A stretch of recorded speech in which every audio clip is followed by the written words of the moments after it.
The thing is, we need to learn, to discover, to do a deep dive into the true essence of who we are. We are so bombarded by negative energy and positive energies.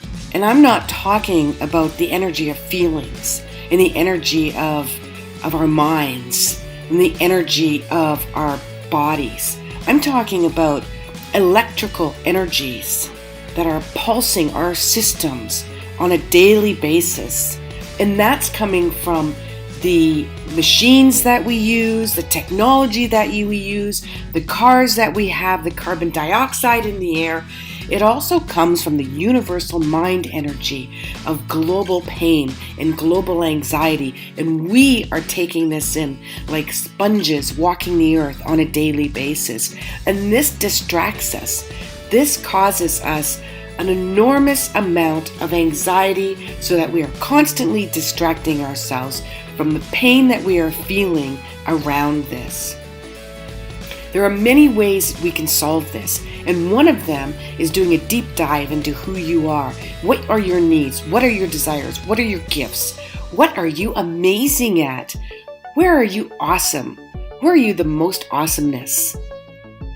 And then use that to make your money, create your living, create your manifesting, and make your happiness. Whatever that is, whoever you are. But that takes work. That takes a lot of work.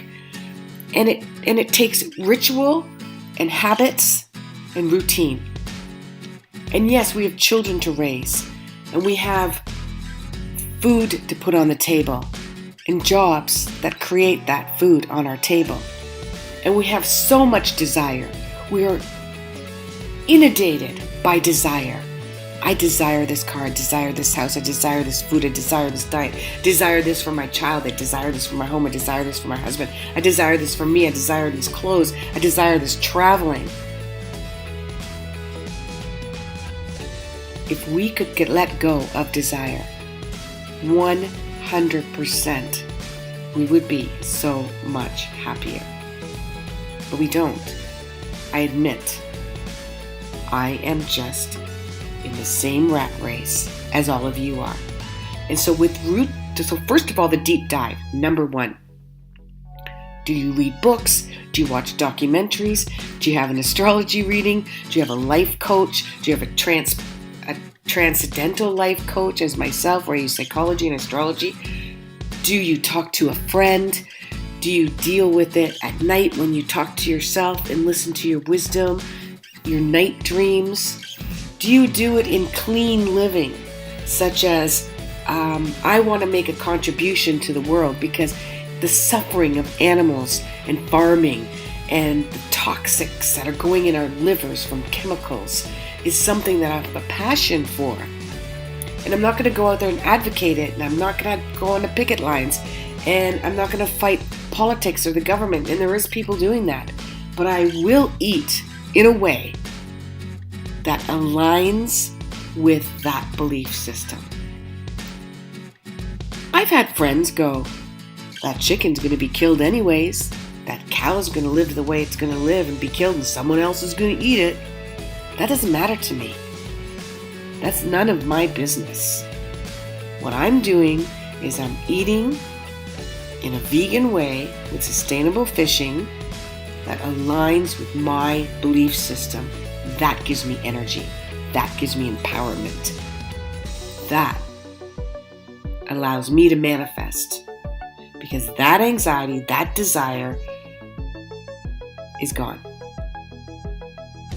Is it hard? Yes. Is it sometimes? Not always. Is it hard? Yes. Is it take routine? Yes. Do I meditate at night as I fall asleep to shut my mind down? Do I listen to guided meditation? Yes. Do I do my own psychology? Do I do my own philosophy? Do I do my own astrology to figure out what makes me tick and the people around me tick? Absolutely. Do I still have anxieties? Absolutely. What are you doing to know who you are and align yourself in your environment, in your world, according to who you are. A lot of us don't know who we are. We're lost in our spouses, our children, our jobs. We're diverted by anxiety to deal with our children, our husbands, our jobs. Community is lost. Many of us do not have somebody to work with our problems, solve our problems, talk to on a daily basis. Some of us barely have time to breathe. We don't have time to exercise. We don't have time to meditate. We don't have time to sit around the dinner table. Once you know who you are, more than 50% of that is completely lifted. Because as we get lost and we forget who we are, we tend to be distracted and aligning ourselves with things and people and desires that have nothing to do with who we are. And like the proverbial lesson when we get on the airplane and we're instructed by the stewardess, the flight attendants, if there's an accident, if the masks pop out of the ceiling, put it on yourself before you place it on your child. Because you are no good to anyone if you are struggling to breathe,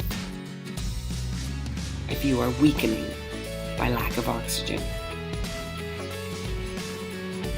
Namaste.